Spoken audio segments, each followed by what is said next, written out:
한국 역도계에서 최고의 기록을 세웠던 장미란 선수. 장 선수의 도전을 다룬 기사에는 항상 자신과의 싸움이라는 표현이 등장했죠.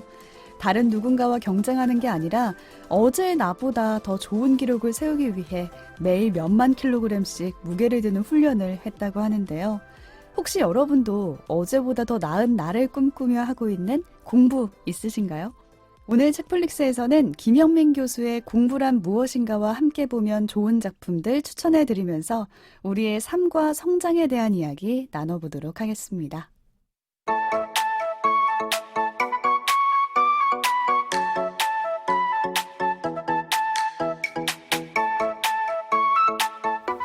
안녕하세요, 책디입니다. 오늘도 오지 덕PD 나와 계세요. 안녕하세요. 안녕하세요. 오지랖 넓은 오지입니다. 안녕하세요. 이것저것 덕질하는 덕PD입니다. 네, 어제 저희가 공부란 무엇인가 이 책 함께 읽고 리뷰해봤잖아요. 네. 오늘은 함께 보면 좋은 작품들 추천하려고 하나씩 또 들고 오셨죠? 네. 저부터 한번 얘기를 나눠볼게요. 네. 저는 지난 시간에 제가 이제 대학 생활에 어떻게 보냈는지를 이제 좀 나눠봤는데, 사실은 좀 아쉽기는 해요. 제가 늘 공부는 아쉬움이라 했던. 아쉬워요? 그렇게 보내시고? 뭐가 아쉽냐면, 좋은 선생님과 좋은 수업들을 실제로 만났거든요. 근데 제가 사실은 조금 불량 학생인지 모르겠지만 수업에 재미를 못 붙였어요. 그래서 맨날 들어가도 졸기 일쓰고 출석 체크 잘 안 하고 저한테 별로 흥미없는 수업은 안 들어가고 나와서 이제 학교 벤치에서 낮잠 자고 많이 그래. 그랬어요. 농구하러 다니고 있겠지. 들어가서도 이제 동아리 업무 보고 노트북. 그게 대학생활은 노트북이 다 망친 거예요. 노트북 없는 시절은 애들이 좀 더 집중 잘했을 거예요. 노트북으로 아니야, 노트북 아니야. 많이 없던 시절에는 책 봤어, 미리. 몰래. 교실 밑에다 놨어. 근데 낭만적이다. 뭔가 책 본다 그러니까. 아니, 만화책 같은 거 있잖아. 아, 그래요? 똑같구나. 어떻게든 한국 사람들 어떻게든 길이 딴짓은 해. 똑똑하다. 그래서 조금 수업을 많이 열심히 못 들은 건 아쉬웠지만 저 나름대로 대학 생활에 저만의 커리큘럼들을 만들었던 것 같아요. 그게 동아리가 됐건 뭐 학생회가 됐건 뭐 축제에서 진짜 구슬 아이스크림도 팔아보고 재밌게 살았거든요. 그런 것들을 정말 제도화한 친구들이 있는 영화를 한 편 가져왔습니다. 제도화? 그래서 제목은 accepted예요. 이게 accepted라는 단어가 합격해서 입학 허가를 받았을 때 accepted라는 합격입니다. 표현을 좀 뭐. 써요. 그래서 우리가 이제 뭐 대학교 이제 입시하고 결과 확인 페이지 하면 영어로 accepted라고 뜬다고 생각하시면 되는데 이 영화 속 대학생들은 처음부터 끝까지 자기의 대학 생활을 자기가 나름대로 창조해내고 자기만의 대학 교육들을 만들어내는 이야기예요. 그래서 저는 DIY 이런 제품 있잖아요. 가구 네. 같은 거 직접 조립하고 그래. 이런 거. 그래서 이 친구들은 DIY 대학 생활을 했다. 내가 만드는 대학 생활. 내가 만드는 대학 생활. 내가 만든 요새. 대학생활이라고 하면 무슨 낭만적인데? 3월 달에 캠퍼스 잡지 같은데 새내기 인터뷰 나올 것 같아. 그러니까 무슨 현수막에 이렇게. 아니면 고등학생 때 홍보 오는 대학교 그러니까. 찌라시에 어. 나오는 내가 만들어가는 대학 생활. 근데 진짜 리터럴리 자기가 그래, 만들어갑니다. 문자 그대로죠. 그래서 좀 줄거리를 좀 소개드리면 이제 한 주인공 이제 바틀비라는 친구가 있습니다. 이 친구가 다 떨어진 거예요, 대학을. 고3인데 이제 대학 가야 되는데 다 떨어진 거예요. 그래서 막 부모님한테 나 대학 가는 그 등록금 아까우니까 그 돈으로 차라리 사업하면서 내가 더 잘 살아보겠다. 당연히 씨알도 안 먹히는 거예요. 그래서 부모님이 너무 무서운 나머지 얘가 그 가짜로 이렇게 홈페이지 하나를 포샵을 해가지고 그러니까 그래. 합격 통지서랑 이런 걸 포샵을 해가지고 부모님한테 보여드려요. 근데 합격 그래. 통지서만 보여드리면 엄마가 그러니까 가짜 대학교니까 부모님이 이제 사이트 들어가볼 수도 있잖아요. 그래서 컴퓨터 잘하는 친구한테 사이트를 하나 가짜로 만들어달라고 해요. 대단하다. 그래서 그렇게 간단한가 봐요. 이렇게 코딩을 해서 클릭하면 accepted 이렇게 뜨는 거예요. 그래서 그거를 만들고 부모님한테 보여줬더니 부모님이 크게 기뻐하시는 거예요. 어딘가 갔구나, 얘가. 근데 여기서 끝났으면 됐는데 뭐 등록금 주면서 입학식 날 갈게 이런 거. 어떻게 됐겠어요? 당연히 가야지. 뭐 어쩌겠냐. 아니 대학 갔는데 부모님이 간다 그러는데 오지 말라 그러기도 좀 그렇잖아요. 그래서 입학식을 해야 되잖아요. 또 어떻게? 이 친구는 이때라도 빨리 밝혔으면 일이 이렇게 커지지 않았을 그래. 텐데 버려진 건물을 하나를 구해가지고 대학처럼 꾸며요. 그게 더 이미 큰 여기서 일이지. 이 영화가 판타지가 됩니다. 이제 그 건물을 이제 개판이다. 꾸미고 입학식 날 이제 막 대충 이렇게 준비를 해놔요. 그래서 부모님이랑 갔는데 어떻게 된 줄 아세요? 입학식 날 자기만 있는 게 아닌 거야. 그러니까 원래는 자기랑 똑같이 떨어진 애 2명만 있을 줄 알았는데 바글바글 한 거야, 학교가. 뭐 어떻게 된 일일까요? 그 가짜로 만든 그 입학 사이트가 클릭 수를 한 번, 두 번 이렇게 필요한 만큼만 클릭되게 해놨어야 되는데 클릭이 그냥 무제한으로 돼서 다른 미국 각지의 학생들이 진짜 있는 학교인 줄 알고 지원을 클릭했는데 했어? 합격이 뜨니까 다 입학을 하러 온 거예요. 어머. 일이 너무 커졌어. 그래서 일이 완전 엉망진창이 된 거예요. 근데 이제 와서 이걸 다 부르기에는 정말 돌이킬 수 없게 된 거죠. 그래서 이렇게 된 김에 이 친구가 이 대학을 어떻게든 꾸려가요. 그래서 나름대로 명분을 만들어. 그래서 이 옆에 원래 실제로 무슨 대학교가 하나 학교가 하나 있어요. 있죠. 그래서 하몬 대학교라고. 그래서 그 옆에 패러디로 약간 사우스 하몬 공과대학교라고 자기네 학교 이름도 있어 그때 보이는데? 만들었고 그게 약자가 웃기게도 사우스 하몬 인스티튜트 오브 테크놀로지 여기서 줄이면 SHIT이에요. SHIT. 그래서 SHIT란 대학을 만들고 이 학교는 학생들이 곧 교수다. 학생이 스스로 자기가 배우고 싶은 과목을 개설하고 스스로 배운다. 이런 컨셉인 척해요. 그래서 막 만드는 거야. 막 수업을 그냥 지들끼리 그래서 그렇지. 온 사람들도 너무 재밌잖아요. 그래서 막 무슨 연애술 막 이런 거 배우고 파티학 이런 거 배우고 엉망진창이 되는 교수가 학생인 거예요. 거잖아요. 그러니까 스스로 자기가 말도 안 되는 과목을 누군가 개설하면 친구들이 수강을 하는 거야. 정하는 거야. 그래서 같이 어. 막 근데 그렇지. 대부분은 진짜 황당한 거 많이 배우죠. 어. 막 아예 그냥 자유전공 뭐 이런 것도 있어요. 그래서 아무거나 배우기. 그다음 뭐 아니면 뭐 디저트 만들고 막 이런 것도 있고 그래서 되게 한동안은 잘 흘러가는 듯 싶습니다. 근데 이게 될 리가 없잖아요. 말이 안 되잖아요. 학기가 나와야 되는데. 이건 실제로 불법입니다. 그리고 불법이고 그래서 이 사우스 하몬 대학 공과대학교가 이제 가짜 학교가 막 운영되는데 이제 그 옆에 있던 정식 학교 하몬 대학교에서 원래 모범생들이 있어요. 그 처음에 이 학교 운영을 해야 되잖아요. 처음에 가짜 학교를. 그래서 네. 이 주인공 바틀비가 실제 학교를 가본 적이 없잖아. 고3이니까. 어. 그래서 옆에 있는 하몬대학교에 가봐요. 어떻게 학교 이렇게 커리큘럼을 짜나. 그래서 견학하러 간 거야. 뭐 이렇게 벤치마킹 하려고. 근데 거기에는 제대로 된 학생들 있잖아요. 공부 잘하는 자기 친구도 있고 제대로 된 학생들이 너무 제대로 되지 않은 대학생활 하는 걸 본 거예요. 그러니까 우리나라랑도 비슷한 것 같아요. 이렇게 학점 따려고 이제 형식적으로 학점 때문에 수업 듣고 태반은 이제 학교는 거의 열심히 안 다니면서 술 먹고 놀고 그다음에 교수랑 학생들의 교류나 어떤 아카데믹한 그래. 이런 성장은 보이지 않는 마치 정말 취업 기간처럼 된 이게 대학이냐 싶은 거겠지. 그래서 너무 충격을 받은 거예요. 자기는 이 대학도 못 가서 가짜를 막 차렸는데 실제 대학이라고 해서 대단한 게 없고 오히려 엉망인 걸 보고 충격을 받죠. 그래서 그럼 이런 거면 나도 하겠다는 거지. 이런 거면 내가 나도 더 쓰겠어. 잘해보겠다. 나도 하겠어. 그래가지고 그때부터 좀 본격적으로 이런 학교를 꾸려 나가는 거거든요. 근데 그 제대로 된 학교 총장님이 그 가짜 학교의 소문을 듣고 자기네 멀쩡한 학생들이 막 전학을 가요. 편입을 해요. 가짜 학교로? 학생들이 스스로 가르친다는 게 너무 멋지니까 제대로 된 학교 학생들이 막 그 학교 다니고 싶다고 옮겨가고 이러니까 오. 총장이 화가 난 거야. 그래가지고 교육 뭐에 제소를 해가지고 이 가짜 학교가 이제 심판을 받게 되는 거예요. 그래서 거기서 이제 얘가 이제 주인공 바틀비가 이 대학이란 뭘 하는 곳이냐. 그다음에 이 교육이랑 진정한 교육이란 뭐냐라는 질문을 막 던지면서 이렇게 우리가 스스로를 배우기 위해서 스스로 어떤 커리큘럼을 짜고 연구하는 게 왜 나쁘냐 막 연설을 하는 거예요. 그래서 그 과정에서 이렇게 이 공부란 무엇인가 책에서 던졌던 질문들과 좀 유사한 문제의식들이 드러나요. 대학이란 무엇인가? 대학이란 같은데요? 어떤 곳인가? 아니면 대학에서는 우리는 뭐를 배워야 되고 이 수업을 통해서 내가 어떻게 변화해야 되지 않냐? 라는 메시지를 뚜렷이 갖고 시작한 영화이기 때문에 현실적으로 말이 안 돼요. 말이 안 되는데 그거는 감안하고 충분히 이 문제의식에 공감하면서 말도 안 되는 그 대학생활 즐거움을 좀 즐길 수 있는 무거운 문제의식이지만 가볍게 즐길 수 있는 그런 영화 한 편 좀 나누고 싶어서 가져왔습니다. 네, 일단 기본적으로 코미디입니다. 코미디라서 그냥 엄청 웃기는 웃겨요. 웃겨요. 지금 얘기만 들어도 너무 되게 어이없고 황당하잖아요. 설정 자체가. 그러니까 웃기고. 그 판을 깔고 시작하는 거예요. 그래서 결국에는 그 우리가 뭐 물론 이제 이 공부란 무엇인가라는 책에서는 좀 더 어떤 그런 공부의 느낌이 나는 그쵸. 활동에 대해 얘기하긴 하지만 여기는 이제 인생 공부. 그렇죠. 네. 모든 어떻게 보면은 그 경계라는 게 되게 모호하다는 거죠. 그쵸, 우리가 그쵸. 얘기했던 쓸데없는 것들이 다 경험이 되고 우리 성장에 도움이 된다라는 것들을 그래 그러면 그거를 가르치면 되지. 대학에서 그걸 못할 게 뭐야라는 그런 느낌의 메시지를 담고 있죠. 되게 2000년대 중반 2006년 나온 지 좀 된 영화인데 좀 됐구나. 네, 그때 이미 그런 상상력이 있었던 거예요. 대학 그럼에도 생활은 변한 건 별로 없네요. 없죠, 당연히.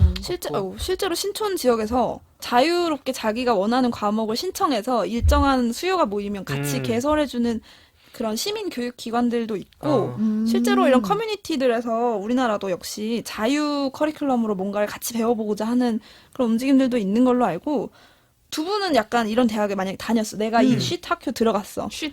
그러면 무슨 과목을 한번 개설해보고 싶은가요? 가르치는 거?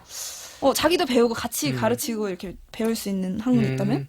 지금이라면은 역시 술을 먹고 싶은데. 술을. 근데 이게 술이라는 게. 맥주학 하면 교수님 하시면 될 것 같아요. 그러니까 술이라는 게, 그러니까. 맥주학. 문화의 하나로 그래, 배우는 거죠. 그러니까 양조학 문화로서 이런 하는 거예요. 것처럼. 문화로서 하는 거고. 저도 교환학생 때 와인 수업 한번 들었는데 굉장히 유익하더라고요. 그게 다 인문학이랑 역사랑 연결되어 있는 지점도 되게 많고, 술이 기본적으로 사회 활동인 경우와 혼자서 뭐 혼술 이런 것도 하지만 그런 것도 뭐 깊이 겸해서 할 수도 있을 것 같고, 여러 가지 얘기를 할 수 있죠. 그러니까 이야기거리가 있고, 그게 정말로 삶을 풍부하게 해줄 수 있다면. 있다면, 그럼 뭐든지 할 수 있지 않을까? 예전 오. 같았으면 저는 게임을 했을 것 같아요. 게임학? 그럼 저는 고대기학. 고데기.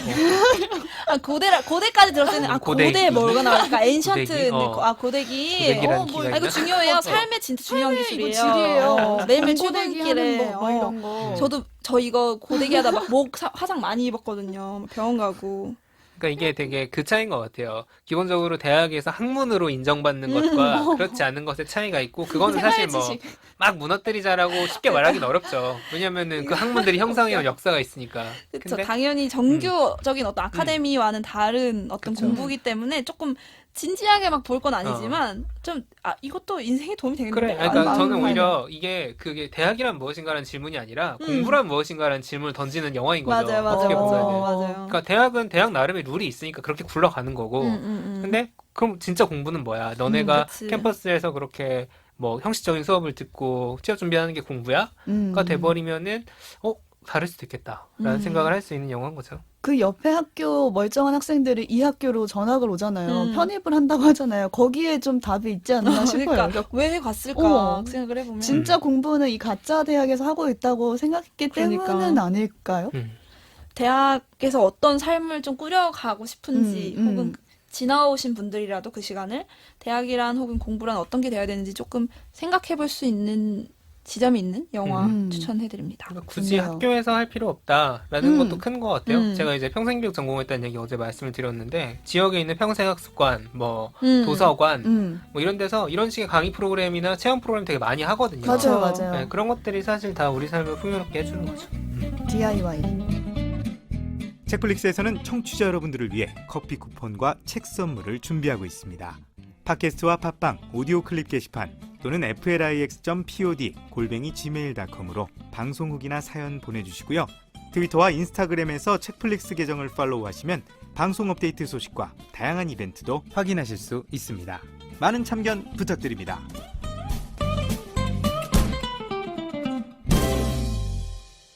이어서 제가 가져온 작품 소개해드릴게요. 우리가 어제는 서울대 김영민 교수의 공부 철학을 저희가 살펴봤잖아요. 네. 그래서 좀 다른 결로 이번에는 일본 메이지대 교수 사이토 다카시의 공부 철학을 한번 가지고 일본판. 와봤어요. 일본판. 네. 근데 아마 책플릭스에서 처음으로 자기계발서를 다루는 게 아닌가 싶어요. 왜 공부란 무엇인가? 자기가 개발이죠. 가까운 에세이 느낌인데 이거는 아예 자기계발서류로 들어가 있는 공부법. 거거든요. 네. 내가 공부하는 이유입니다. 제목부터 네. 이게 의도가 확실한 책이네요. 이 책을 제가 처음 접했을 때 좀 정책이었어요. 그러니까 뭐라도 해야 될 것 같은데 하고 싶은 것도 없고 좀 심심한 거예요. 그래서 들어간 독서 모임에서 이거 한번 읽어보자 해서 처음에 읽게 된 책이 이 책이었거든요. 네네. 근데 김영민 교수의 공부란 무엇인가는 좀 큰 강의를 틀로 하고 있잖아요.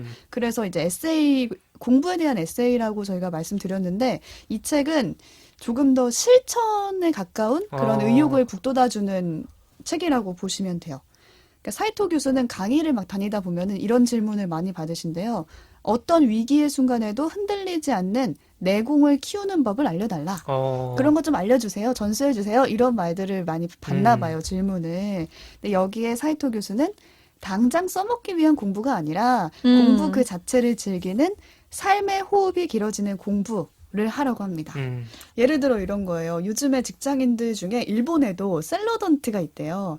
샐러리맨과 스튜던트를 합쳐서 그래서 일본도 똑같은 거죠. 공부하는 직장인이 많은 거예요. 그러니까 낙오하지 않기 위해서 뭐 혹시 모르니까 토익 점수. 자격증도 따고 맞아, 뭐 맞아. 이런 거죠. 그런 의미에서. 그런 의미의 공부를 하는 직장인이 많은 거예요. 근데 그 공부가 삶의 호흡을 깊게 하는 공부가 아닐 수도 있다라고 이 저자는 말을 해요. 그런 공부는 그냥 일시적인 만족감을 주는 얕은 호흡의 공부라고 하면서 교수가 말하는 깊은 호흡의 공부는 생각의 힘을 키워주고 뭔가 자신만의 안목을 갖게 하는 공부라는 거예요. 그러니까 예를 들어서 이렇게 말을 해요. 자기 개발에 뛰어든 많은 젊은이들이 해결되지 않는 갈증을 느낀다.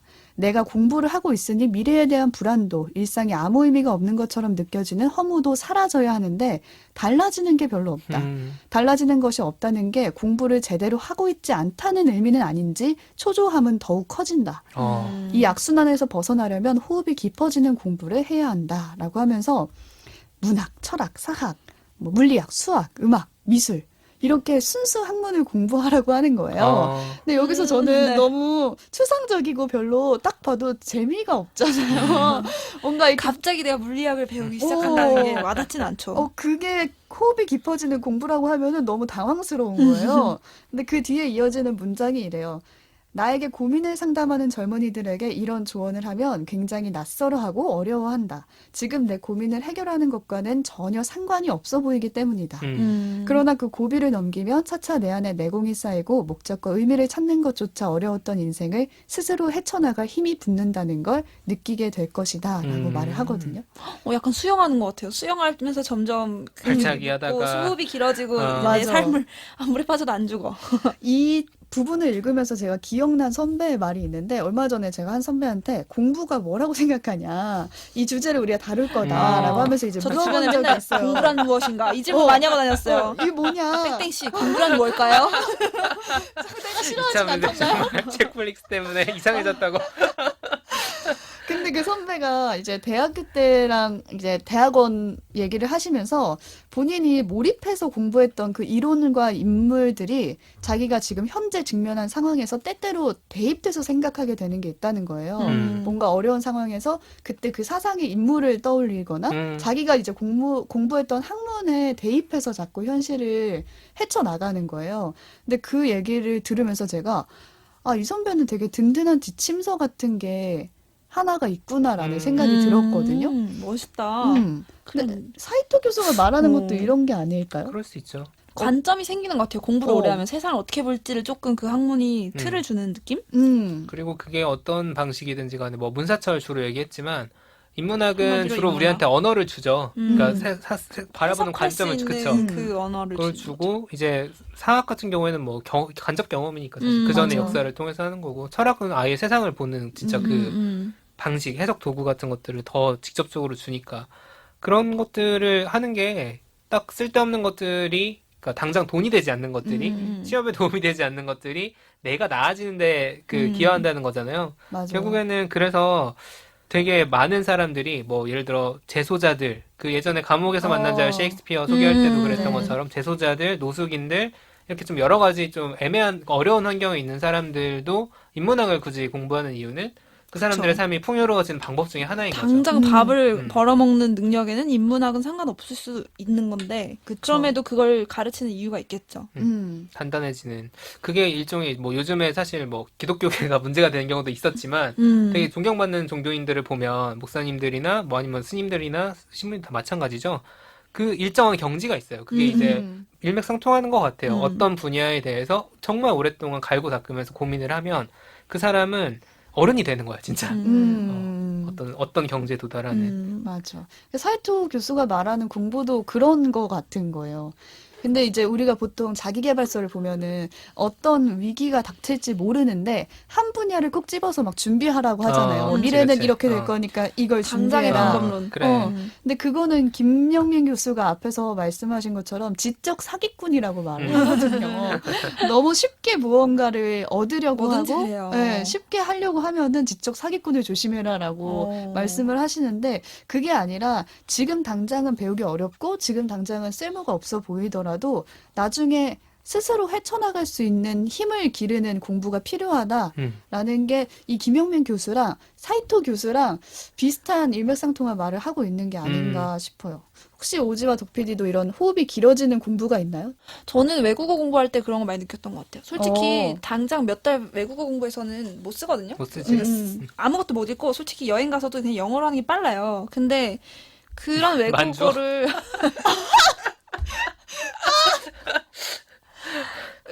저는 갑자기? 이제 언어학과다 보니까 이제 라틴어도 다양한 배웠- 언어를 어. 조금씩 많이 배웠어요. 어. 불어, 이태리어, 독일어 조금씩 다 배웠거든요. 근데 솔직히 못 써먹어요. 못 써먹는데 그 언어를 공부하면 그 나라 문화에 대해서 조금씩 어쨌든 그래. 배우게 어. 되고 그 같이 배우잖아. 그 관점이 그 언어가 사실은 조금 세상을 보는 관점이랑도 연결이 음. 다 돼 있기 때문에 맞아. 예를 들어서 어, 그런 식으로 도움이 설명을 됩니다. 많이 하죠. 테이크라는 영어 단어가 영어로는 테이크 한다는데 그 한국어 사전 보면 막 7개씩 나오잖아. 맞아요. 여러 가지 맞아. 상황을. 근데 맞아요. 그 모든 한국어를 7개가 되는 그 상황이 영어권 사람들한테는 다 테이크인 거야, 그냥. 그런 식으로 반대의 경우도 언어마다 있고. 예, 그쵸. 언어마다 다 다르죠. 그래서 세상을 이렇게 편집하는 그 관점이나 방식이 엄청 언어에 따라서 달라지기 때문에 그쵸. 당장 내가 프랑스인이랑 대화 못하고 여행 못 가도 그 프랑스어 자체를 배우는 것만으로도 이 나라 문화와 이 사람들이 세상을 어떻게 보는지를 조금 간접적으로 느낄 수 있고 그 과정이 되게 즐겁거든요. 그래서 그러네. 뭐 하다못해 요리 얘기를 배워도 그렇고 뭐 중국어를 배우면 중국 요리나 중국 사람들의 생활상에 대해서 배우니까 그런 게 진짜 별로 쓸모 없어도 재미있고 유의미했다고 생각해요. 저는. 재밌지. 저 같은 경우는 대학원까지 다녔으니까 이제 가방 그렇지만 끈긴 가방 덕분이 가방끈이 가장기. 쓸데없이 길었지. 줄줄 근데 바닥에 저가 끌린다. 재밌는 점은 저는 이제 대학에 처음 갈 때는 영어교육과로 갔어요. 교사가 하고 싶어서. 학부 때는. 네, 학부 때 갔는데 전과를 했어요. 어디로? 사범대생이 전과하기가 쉽지가 않거든요. 그러니까 원래 안 정원, 되는데. 이미 앞날이 있는데. 정원이 통제되어 있어요. 그리고 정원이 통제되어 있기 그래요? 때문에 함부로 전과 못 하는 걸로 아는데. 그냥 학과장들끼리 사인하는 건데 학장 도장까지 받아야 되고 막 이랬었어. 그래서 그런데 어디로 전과하셨나요? 교육학과로 전과했어요. 영어교육과는 이제 영어교사로 가는 길인 거고 교육학은 좀 더 사회학, 다른 인문학이 거죠. 많이 섞여 있는 학문인 거죠. 그렇게 하고 뭐 어쩌다 보니까 대학원까지 다녔는데 이렇게 앉아있어. 근데 지금 여기서 지금 이러고 있잖아. 근데 이게 전공대로 꼭 진로를 가지 않아요 사람들이. 그런 경우 거의 네, 없는 것 같은데. 그렇지는 않고 사실 저는 이제 자기소개서 쓸 때도 언론사는 사실상 교육기관이다 이러고 써놓고 들어오긴 했는데 저도 언어란 네. 미디어란 언어다. 이러면서. 하고 싶었던 말은 뭐냐면 제가 이제 그렇게 교육학이라는 관점을 오랫동안 배우고 그걸로 논문도 쓰고 했던 경험 때문인지 아니면은 선후관계는 모르겠는데 저는 제가 성장 덕후라고 하지 않았습니까? 저 진짜 세계관이에요. 어떤 일을 그러네. 하거나 가치를 바라볼 때 이 사람 혹은 뭐 어떤 사람이든지 저든지 그러니까 더 나아질 수 있느냐 이걸 통해서 그래서 제가 실무에서도 되게 그런 걸 많이 막 요구를 했거든요. 아니 프로그램을 만들 때 PD니까 프로그램 예를 들면 이게 그냥 지금 당장의 성과를 위한 것도 물론 중요하고 당연히 필요하지만 회사는 뭐 돈 벌려고 다니는 거니까 필요하지만 PD들이 좀 성장할 수 있는 그러니까. 아나운서들이 성장할 수 있는 프로그램들이 있어야 미래가 있다. 이 회사가 네. 더 발전할 그 수 있는 부분에 대해서 얼마나 투자를 하고 얼마나 그 공간을 열어주느냐가 되게 중요한데 사실 이렇게 사고하는 사람이 많지 않아요. 그러니까 저는 그거는- 교육이나 성장을 기본적인 가치로 그쵸. 가지고 있는 사람이 생각보다 많지 않다는 거를 졸업하고 알았죠. 왜냐면은 대학원에서는 다 그 얘기만 하고 있으니까. 그러네. 세상과 좀 단절됐어. 네. 그 그러니까. 그게 소리를 문제야. 하다가. 네, 아무튼 그런 식으로 관점을 주죠. 그게 진짜 공부인 것 같아요. 세상을 바라볼 수 있는 나만의 지침서가 생기는 그런 학문을 공부해보는 게 좋다라고 이 책에서도 말하고 네. 있고, 저도 그런 학문이 하나쯤은 있었으면 좋겠다. 아이고 대학원 가겠네. 라고 생각은 드는데 이제 이 사이토 교수는 그게 막 너무 전문적일 필요는 없다는 거예요. 우리는 이미 졸업을 했고 우리가 사회적 기준으로 공부하는 시기는 이미 넘어온 사람들이잖아요. 그랬을 때 각자만의 기준을 가지고 이제 공부하면 된다라고 말을 하거든요. 네. 이외에도 책에는 이런 내용이 있어요. 교수 본인이 인상 깊었던 공부법이 막 담아져 있는데, 공자의 공부법, 소크라테스의 생각법, 실제로 자기 개발서네요. 그래. 또 공부법에 사이토 대한. 교수 본인의 공부법도 담겨져 있어요. 그리고 중요한 건 이런 공부법이 드린 대로 뭔가 시험을 잘 보기 위한 공부법이 아니라는 거죠. 평생 성장하고 싶은 사람들을 위한 사이토식 공부법. 이게 제목이거든요. 챕터 네 사이토식 번째. 공부법. 네. 결국 공부가 얘기해볼 수가 없긴 하네. 시험에 국한되지 않고 평생 할 수 있는 그런 공부라고 이 책에서는 딱 말을 하고 있고, 그 공부를 고민하고 있는 분들이라면 어떻게 하면 좋을지 다양한 방법을 제시해주는 책이어서 추천합니다. 네. KBS 다큐멘터리 중에 이거랑 비슷한 공부하는 인간이라는 다큐멘터리 시리즈가 있었거든요. 오. 호모 아카데미쿠스라고. 그래서 여기서 뭐 그 이집트인의 공부법, 유태인의 공부법 이런 식으로 당시에 이제 사람들한테 화제가 됐던 공부법들을 중에 어떤 게 가장 효율적인 거냐. 그래서 하버드 학생들을 대상으로 실험한 이런 다큐멘터리 있었는데 그것도 좀 저도 시리즈 다 보지는 못했는데 약간 일맥상통하는 재밌네. 것 같아요. 오, 이 맞아요. 공부법이라는 것 자체에서 조금 착안을 한 다큐. 함께 보시면 좋겠네요. 네.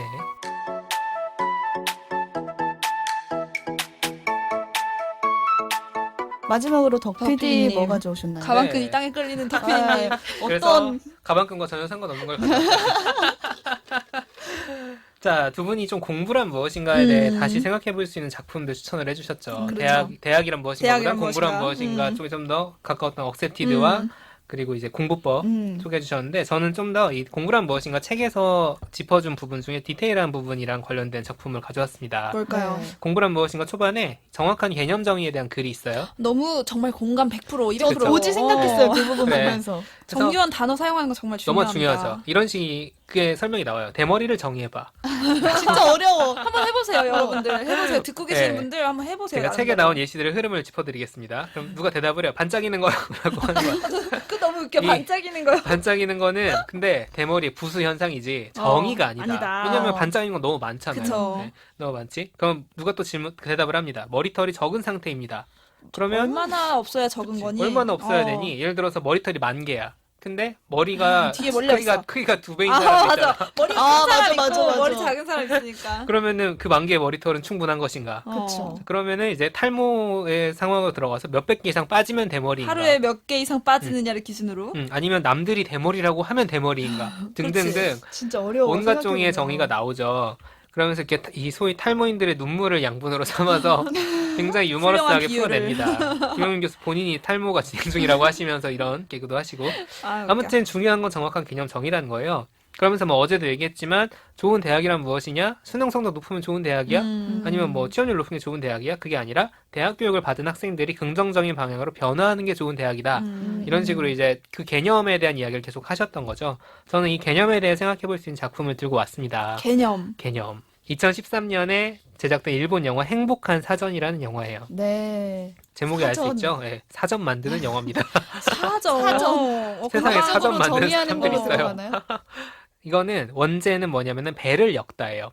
그 배? 배, 바다에 떠다니는 배, 배를 엮는 거야. 아이 배군요. 네, 이 원제가 참 멋있는 게 끝없이 펼쳐진 단어의 바다가 있고 사전이라는 거는 그 바다에 떠 있는 한 척의 배다. 사람들은 사전이라는 배로 바다를 건너면서 자신의 마음을 적확하게 표현해줄 단어를 찾는다. 오, 이렇게 막 포장을 합니다. 멋지군요. 멋있죠? 자, 이 영화는 1995년에 시작을 해요. 2010년, 13년에 나온 영화지만 시작이 그때인 거예요. 큰 출판사 사전 편집부에서 핵심 인력이었던 편집자가 나이가 들었고 하니까 이 배우가 누구냐면 그 심야식당 주방장 아저씨인데 어. 네, 퇴사를 하고 싶은 거예요. 그럼 퇴사를 하려는데 핵심 인력이니까 후임을 구해야 될 거 아니에요. 후임자를 찾아야 되죠. 막 찾아다녀요. 자, 사전 편집에 적합한 인재는 어떤 사람일까? 자, 면접을 본다면 어떤 걸 물어볼 것 같아요? 저는 언어학을 전공했습니다. 아, 이렇게 하면 뽑아지 않을까요? 그렇지. 이렇게 하는 거야. 오른쪽을 정의해봐라고 물어봐. 오른쪽. 오른쪽? 물어봐. 영화에서 실제로 물어보고 다녀요. 왼쪽에 반대편. 비겁한 정인데 이거. 자, 되게 어려워. 뭔가를 정의한다는 게 이렇게 힘들어요. 그러게 오른쪽이란 그래서 무엇인가. 다들 이렇게 대답을 잘 못합니다. 그래서 막 못 찾아요. 못 찾고 다니는데 이게 생각보다 큰 출판사여서 구내 식당이 있는 거예요. 있는데 어떤 사람이 눈에 띄냐면 영업팀에 있는 사원인데 그 혼자서 밥 먹으면서 책을 막 보고 있어. 사전을 보는 건 아니죠? 사전을 보지는 않아. 책을 막 보고 있는데 무서워질 뻔했어. 무서워. 야, 그거 좀 무섭다. 소위 소심해 보이는 굉장히 내향적으로 보이는 사람이 있는 겁니다. 영업 그 사람이 잘 하겠어요? 못하겠죠. 못하죠. 가가지고 에이 이것 좀 배열을 어떻게 해주세요 이런 얘기만 하고 다녀야 되는데 그래서 이 사람한테 가서 물어봅니다. 오른쪽을 정의해봐. 당연히 못하죠. 처음에는. 근데 잠깐 당황하다가 대답을 합니다. 서쪽을 바라보고 섰을 때 북쪽이 오른쪽이다. 놀랍지 않습니까? 그리고 뭐 굉장히 보수적인 사상을 뜻하고 이런 식으로 다른 얘기를 하다가 주절주절 하다가 얘기하다 가요. 가서 또 막 찾아보려고 하는 거야. 사회성이 굉장히 없는 사람이라는 게 그래도 알수 있죠. 호기심은 있네. 뭐 그렇죠. 어, 근데 뭐 딱 책임감. 보면은 얘가 일단 대답을 했잖아. 얘다 네. 싶은 거지. 심지어 언어학과 대학원 나온 사람이야. 아이고 저런. 언어학과입니다. 그래서 그랬군요. 이 저런. 사람이 주인공입니다. 아. 이 사람이 주인공이 마지메라는 사람이에요. 마지막에는 이제 사전 편집부로 끌려옵니다. 그래서 사전을 만들게 되는데 이 영화 자체가 그래서 사전 만드는 프로세스가 쭉 나오는 거예요. 종이 사전을 만드는 거예요. 사전을 어떻게 만들까? 처음에는 단어를 모아요. 기본적으로 모아요? 바탕이 말모이 되는 같은데 말모이? 뭐 그런 느낌이죠. 필수 단어들이 있을 거 아니에요. 기본적으로 음. 들어가야 되는 단어들이 있고 그리고 새로운 단어를 들으면 단어 카드 같은 걸 만드는 거야. 새로운 그때는 이제 왜냐면 1995년이면 막 컴퓨터나 스마트폰 있던 때가 아니니까 수기로 써. 수기로 다 모아서 단어 카드 우리 막 예전에 영어 단어 외우듯이 그런 조그마한 카드를 해가지고 거기다가 의미를 쓰는 거죠. 풀이나 용례 이런 거를. 이걸 등재할지 그렇죠. 말지. 그렇죠. 그 카드를 엄청 쌓아놓고 나중에 이제 뽑는 거야. 뺄걸 뭘 빼고. 할지, 그렇지. 그래서 이거를 다른 사전에 몇 개가 등재됐냐 이러면서 뽑는 거예요. 얼마나 중요한 단어냐가 정해지니까. 아무튼 이 과정이 쭉 갑니다. 근데 여기에 또 신조어들 있잖아. 그러니까요. 예를 들어 멘붕 같은 단어는 지금은 너무 많이 쓰이지만 처음 나왔을 때는 사전에 없었을 거 맞아, 아니에요. 어떻게 사실 정의할 거냐. 라떼 이즈 홀스라는 말 95년에 가면 알아듣겠어? 지금은 다 알아듣지만 못 알아듣죠. 그래서 이런 것들을 추가해 나가는 거죠. 영화의 한 축은 이렇게 사전을 쭉 만들어 나가는 성실하고 꼼꼼한 작업들을 보여줍니다. 근데 이게 다큐멘터리가 아니라 영화잖아. 그래서 앞에서 제가 사전에 대해 설명을 하면서 끝없이 펼쳐진 단어의 바다가 있고 뭐 사전이 배다. 사람들이 사전이라는 배로 바다를 건너면서 내 마음을 적확하게 표현해줄 단어를 찾는다 그랬잖아요. 네. 마음을 표현해주는 적확한 단어. 이러면은 무슨 서사가 끼어들 수 있을까? 마음을 마음을 표현해야 돼. 표현하는 상황이 필요할 거 아니에요. 그러니까. 연애를 연애지. 해야겠네. 연애해야 될 거 아니야. 아, 나 추리 왕인가 봐. 마지막가 알수 있어. 연애 마음을 표현한다는 거니까 마지막가 10년째 어떤 집에 하숙을 하고 있어요. 근데 이 하숙집 할머니의 손녀가 어느 날 등장을 합니다. 아이고. 아이고 둘이 잘 돼야 될 거 아니에요 또. 이제 단어가 네. 필요해. 그쵸. 이 손녀가 이름이 카구야인데 카구야가 일식 요리사를 꿈꾸면서 수련하는 중이에요. 업계가 근데 여성에게 적대적인 거야. 일식 요리사는 보통 남자들이 많고 스시 뭐 그런가 장인 봐요. 이런 뭐 분들이니까. 그런 거죠. 네. 그래서 이 사람도 이런저런 고민을 가지고 있습니다. 자, 근데 이 사전 만드는 주인공 마지막에는 쑥맥이겠죠. 딱 봐도 되게 소심하고 일종의 둔탱이라는 표현까지 나와. 둔탱이가 과연 카구야에게 어떻게 마음을 전할 것인가? 이게 이제 영화의 또 다른 축입니다. 이런 감정이 처음일 거 아니에요. 이 사랑의 열병에 빠져가지고 일도 제대로 못해. 마지막가 그러니까 이제 그걸 보는 옆에서 편집부 사람들 있잖아요. 이 편집부 사람들 하나 되게 매력적인데 뭐 그 얘기까지 하면 너무 기니까 일단 얘를 데리고 자 그 카구야라는 사람이랑 일식집에 가자. 또 우르르 몰려가. 그렇게 약간 그 민망한 상황들이 펼쳐지겠죠. 자 그리고 나중에 무슨 요구를 하냐면 네가 사랑에 빠졌으니까 사랑이라는 단어의 풀이를 네가 직접 써봐. 이 사전에 들어가는. 자 그러면서 그걸 잘 쓰기 위해서라도 너는 이 사랑을 성공시켜야 돼. 라고 하면서 이렇게 압박을 합니다. 자, 아무튼 이렇게 연애 스토리랑 사전 만든 작업이 쭉 펼쳐져요. 근데 이 카구야도 막 엄청 능수능란하게 무슨 작업의 정석에 나오는 배우들처럼 그런 캐릭터가 아닌 거예요. 그래서 썸을 타고 뭐 언제는 뭐 하고 뭐 이렇게 착착 진행될 리가 없잖아요. 이 답답한데 이 둔탱이들이 어떻게 서로 마음을 주고받는 과정이 펼쳐지는가. 이거를 보는 게 되게 답답한데 되게 귀엽다고 해야 되나? 좀 그런 거 있잖아요. 막 어쩔 줄 순수한 모르는 사랑. 그런 막 그런 간지러운 느낌들이 좀 있습니다. 그러니까 결국에는 둘은 서로의 마음을 확인하고 마지막에는 사랑이라는 단어 이렇게 풀이를 해요. 그 마지막가 쓰는 거예요. 네. 사람을 좋아하게 되어 자나깨나 그 사람 생각이 떠나지 않고 다른 일이 손에 잡히지 않게 되며 몸부림치고 싶어지는 마음의 상태. 끝나지 좋아하는 것 않았어. 같아. 이루어지면 하늘에라도 오를 듯한 기분이 된다. 이게 딱 자기 딱 마음이네. 그치 딱 그 둘이 이루어진 다음에 이걸 딱 쓰는 그 그래픽 아. 같은 게 나오는 거예요. 자 그러면은 연애는 됐고 사전은 어떻게 어떻게 되느냐. 됐나요? 자 1995년에 시작을 했잖아요. 시간이 흘러서 2008년이 됩니다. 갑자기 점프해 13년을. 사전은 어떻게 된 거야? 이 사전이 13년째 만들고 있는 거야. 왜냐면 맞아, 현재의 맞아. 용법을 기억났어. 반영을 해야 돼. 계속 바뀌는 거예요. 왜냐면 1995년에는 데님이라는 단어가 천이었어요 그냥. 네. 근데 2008년이 되니까 청바지에. 데님이라고 하면 청바지도 뜻하는 게 돼버린 거야. 계속 이런 추가해야 식이니까 되는구나. 계속 수정을 해야 돼서 이렇게 하면 막 영원히 못 만들 그래. 텐데. 영혼이 못 만들어요. 순탄치 않아. 막 갈등도 어. 생기고 뭐 새로운 신진 인력도 왔다가 뭐 만들다 떠난 사람도 있고 하여튼 복잡합니다. 그 후반부는 직접 보시기를 전 추천을 하고요. 사실 지금 제가 이 영화를 소개하는 이유는 지금 종이사전 거의 없죠. 맞아요. 다 인터넷 사전 쓰지. 네이버 사전 이런 거 보죠. 네. 사실 전자사전도 없고 이제는. 그렇죠. 사실로 2008년만 어. 돼도 많이 그랬어요. 음. 이미 그랬던 상황인데도 이 이야기가 무슨 의미가 있는가. 그러니까 공부란 무엇인가를 읽고 제가 이 영화가 떠오른 이유는 그 앞에 말했던 정확한 개념 정의와 관련된 것도 하지만 공부 자체가 김영민 교수가 그리는 공부라는 과정 자체가 이 사전을 만들어가는 과정이랑 겹치더라고요. 그러니까 어떤 단어는 쉽고 어떤 단어는 쉽지 않을 것인가 또 어떻게 풀이할 것인가 그 과정이 대충 어디서 긁어서 복붙해 이런 게 아니라 계속 고민을 하는 거예요. 정확한 그걸 찾기 위해서. 엄밀하고 맞아. 그렇죠. 동의할 수 있는 모두가. 또 주구장창 길게 쓸 수 없잖아. 단어 맞아, 풀이라는 맞아. 건 짧게 써야 되잖아요. 정확하게. 필요한 표현을 남겨야 되는데 그걸 발라내는 과정. 그걸 고민하면서 나가는 게 김영민 교수가 어떤 탁월함을 추구하기 위해서 하는 그 공부라고 말한 그 과정이랑 되게 겹쳤어요. 이것도 공부다. 라는 생각이 들더라고요. 처음에 마지막에 스카우트하는 그 선배 편집자. 이 사람은 38년간 사전만 만든 사람이야. 와. 이 사람이 어떤 말을 하냐면 사전 작업을 오래 하다 보면 지문이 사라진다. 왜냐면 그때는 컴퓨터가 없으니까 손으로 이 단어 카드를 밑줄 치듯이 계속 따라가면서 읽고 종이를 너무 많이 만지는 거야. 종이를 계속 넘기고 네. 막. 그치. 그래서 반질반질해진다고 해요. 그리고 덧붙입니다. 내 손끝이 단어를 만진다는 건 세계와 접하는 기쁨이라 할 수 있다. 막 이런 표현들이 중간중간에 나와요.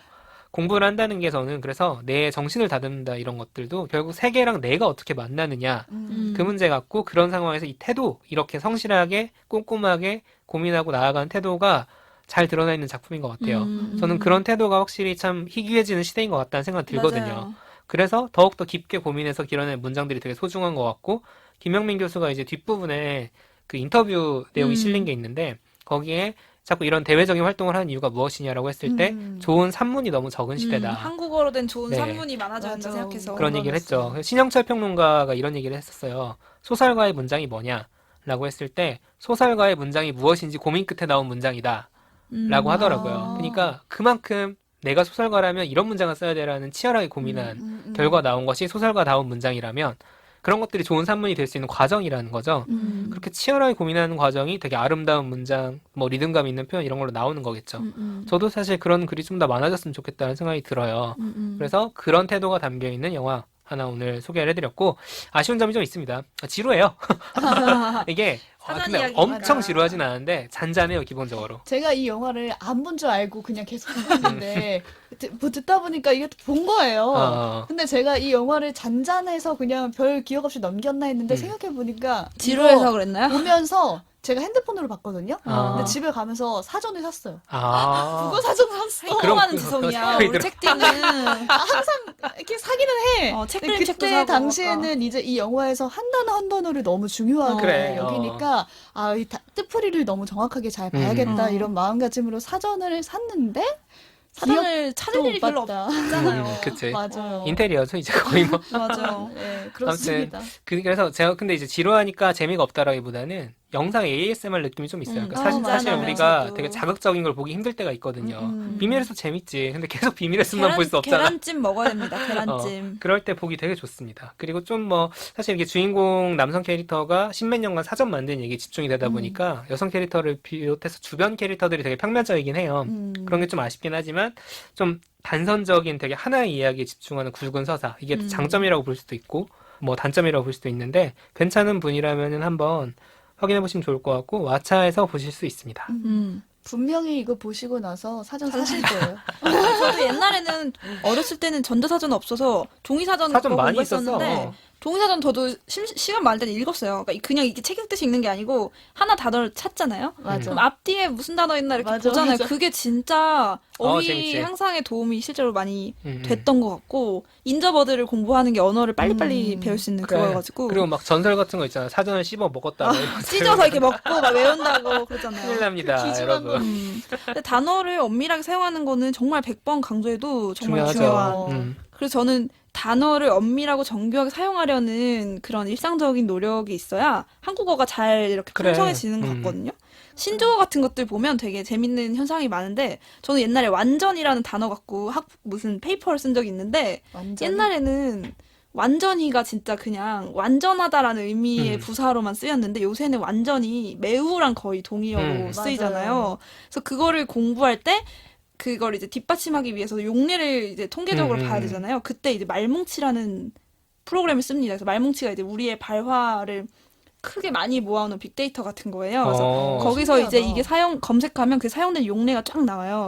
그래서 그거를 의미별로 분류해서 이 뜻으로 몇 개, 이 뜻으로 몇 개 썼다를 보면서 이제 의미가 변했다 이렇게 얘기를 하는 거거든요. 그래서 이 사전을 볼 때 그 용례나 이런 단어가 어떻게 사용되는지를 요새는 이제 말뭉치 같은 걸로 검색 한 번이면 되는데 이 1995년에는 아마 그런 걸 신문, 책, 이런 방송 그렇죠. 이런 걸 통해서 직접 수집을 자기들이 했을 돌아다니면서 거 하는 아니에요. 거죠. 그걸 생각하면 정말 사전 만드는 게 그때는 거의 뭐 수공예였겠다, 진짜 그런 생각이 들어요. 참 어려운 게 뭐냐면 사전을 만드는 게 결국 사람이 하는 일이었잖아요. 근데 지금은 어떻게 보면 사람이 한 컴퓨터가 일이 하는 더 일이에요. 줄어들 수 있는 영역이 되는 건데 그게 되게 저는 이 영화의 가치 중에 하나는 그거를 분류하고 편집하고 풀이를 직접 쓰는 과정을 사람이 하는 것과 그냥 AI가 하는 것과는 굉장히 큰 차이가 있을 수 있다, 분명히. 저는 말맛이라는 사람이 직접 할 때 물론 효율은 떨어지겠지. 13년 걸리고 게. 그리고 있대잖아. 부정확할 수가 있어요. 어. 사실은 그치. 통계적으로. 근데 어떤 인간의 주관과 영혼이 들어가는 거잖아. 감성, 거기에는. 감수성 이런 그렇지. 거, 사랑의 정의 사랑도 이걸 이렇게 AI가 되는 어떻게 거. 써요? 그러니까 그런 것들이 되게 장단점이 분명히 있는 것 같아요. 어. 했을 때 우리가 인간이 할 수 있는 일이 무엇이냐라고 맞아. 하면은 결국에는 뭐 제가 사전을 사람이 만들어라 이런 뜻이 아니라 좀 더 그런 걸 담아낼 수 있는 기회들이라거나 그런 게 많아져야 된다는 거죠, 결국에는. 이 우리가 인간다움을 계속 유지하기 위해서는 필요한 것 같아요. 그래, 필요하다. 근데 이 사전은 결국 우리가 모두가 공감해야 되는 뜻으로 정의가 이루어져야 되잖아요. 근데 저는 저만의 사전이 필요한 것 같기도 해요. 나의 무슨- 정의. 네, 어. 내가 생각한 사랑은 뭐고, 내가 생각한 공부는 뭐고, 이게 사람마다 다 다르잖아요. 근데 단어를 정의해 가는 게 저는 되게 소중한 느낌이거든요. 삶을 정의하는 것과 연결되는 것 같아요. 내 삶을 어떻게 살 것인가를 이제 그렇죠. 만들어가는. 그런 생각도 해보게 되는 그런 영화인 것 같아요. 행복한 사전 제목도 이게 나는 좀, 아름답네요.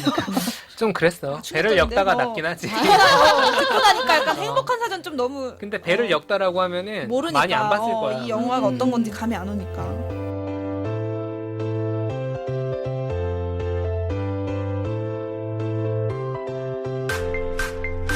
책 들고 넷플릭스도 보는 일석이조 취향 추천 팟캐스트 책플릭스. 저희가 이틀 동안 공부에 대해서 참 이야기를 나눠봤는데 얘기하다 보니까 공부라는 게 그저 그냥 책상 앞에 앉아서 하는 일만은 아닌 것 같아요. 할 말이 많네요. 네. 인생 공부. 어떠셨어요? 공부 점점 안 하는 것 같은데 좀 공부를 해야겠다. 할 수 있을 때. 그 생각 많이 들었어요. 할 수 있을 때 지금도 할 수 있는 공부들이 있을 텐데 제가 지금 그냥 보내고 있는 게 아닌가 싶어서 어느 공부가 됐건 좀 시작해보는 기회가 됐으면 좋겠네요. 오, 인정해야겠는 걸? 말하니까 책임지지 못할 말을 하면 안 된다. 책임져야 될 것 같아. 공부 열심히 해야지. 사실 저희가 되게 다양한 폭으로 그 여러 가지 얘기를 공부란 무엇인가를 가지고 풀어냈지만 어쨌든 저자가 얘기하는 공부는 좀 더 그 지적인 성장에 대한 거긴 하죠. 좀 그런 것도 되게 할 수 있는 기회들이 많아졌으면 좋겠어요. 좀 접했으면 좋겠다. 우리가 굳이 대학에 가지 않고 대학원에 가지 않아도 지금도 기회는 있거든요. 책을 읽고 찾아보면. 영화를 보는 거 하나하나 순간이 다 지적 성장에 도움이 될 수도 있고. 그런 것들을 좀 나눌 수 있고 자기가 좀 더 도움을 받을 수 있는 그게 뭐 수업의 형태든 뭐 다른 형태든지 간에 그런 기회들이 많아질수록 더 우리의 삶이 풍요로워질 수 있다. 맞아요. 제게 있어서 그냥 가장 큰 공부는 지금 책플릭스 같거든요. 아, 진짜 공부가 많이 돼요. 네. 같은 주제를 놓고 이렇게 생각을 많이 해보고 맞아, 셋이 같이 맞아. 얘기를 나누는 것 그렇죠. 자체가 좀 정리가 되는 것 같아요, 생각이. 그래서 누군가에게 우리 셋뿐만 아니라 이걸 들으시는 분들에게도 저희가 뭐 수업을 하고 이건 아니지만은 그냥 같이 생각해볼 계기. 여지나 뭐 이런 걸 줄 수 있는 그 정도의 방송만 돼도 좋겠다라는 생각이 드네요. 그렇죠. 최선을 다해 만들고 있습니다. 네, 저희 공부하면서 만들고 저 정말 있어요. 공부하면서 만들거든요. 막 찾아보고. 여러 의미에서의 공부. 복습하고. 네, 오늘 방송은 여기서 마치도록 하겠습니다. 청취자 여러분들에게 공부란 무엇인지 그 의미도 참 궁금하니까요. 댓글로 남겨주시면 저희가 함께 보도록 할게요. 혹시 또 떠오르시는 추천자 네. 있으시면 공유해 주시면 좋겠습니다. 저희는 다음 에피소드로 돌아올게요. 고맙습니다. 감사합니다.